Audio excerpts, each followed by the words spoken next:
Good to see you. Let me kick it off with this stunning loss in market value. Charles Bienerman just emailing me from TrimTab saying that we lost a total of $1.4 trillion in market value as a result of this failed legislation. How are you expecting the markets to open tomorrow? Don? I think they're going to open higher. We had a panic on our hands here. I think the S&P traded down to the very bottom of the declining trend channel that began last October. I think we're going to probably see a couple days of just trading around within the trading range that was established yesterday while we wait and see what Washington does.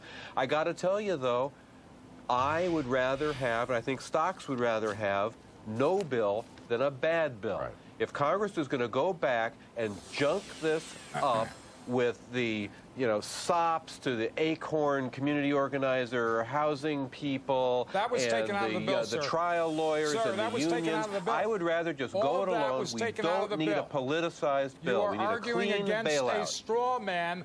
All of that was taken out of the bill. Well, Acorn, the unions. But what I'm saying is that if we get a bill where that gets put back in order to pass it, I'd rather have no bill. Now, that's what I'm saying. Listen to me. Number two, didn't the market just render its verdict on no bill? Yes, it did. Yes, so it did. It clearly doesn't want no bill. Wait a second. The market panicked because we've got a president and a Treasury Secretary who are doing the unforgivable and unprecedented thing of telling America that if they don't pass this legislation, your ATM won't work in the slot anymore, and you won't be able to use your Visa card anymore, and the world will come to an end, and the lights will go out.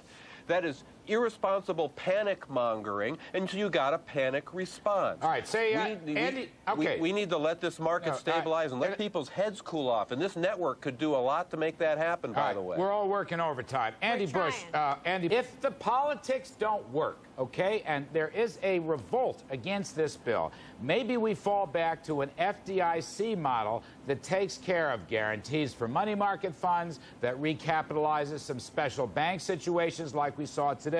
Don Luskin, in other words, with all the things going on, if somebody would trumpet what the FDIC is doing, that might calm these fears a little bit and get us through this election period. Absolutely. We have institutions that are capable of doing this. And that is why I'm kind of sanguine about saying I'd rather have a good bailout bill or no bailout bill, because we do have other institutions that can be a backstop. I happen to believe that those institutions have not covered themselves in glory in the last 6 months. I think the way they've handled some of these rescues have been ham-handed and arbitrary, and they've penalized equity unnecessarily out of the kind of sense of vengeance that I think Mark is manifesting a little bit here. But I'm telling you, we do have these institutions. We can fall back on them. We can rely on them, and hopefully they'll learn by doing here. They've made their mistakes, but we have them. Andy Bush.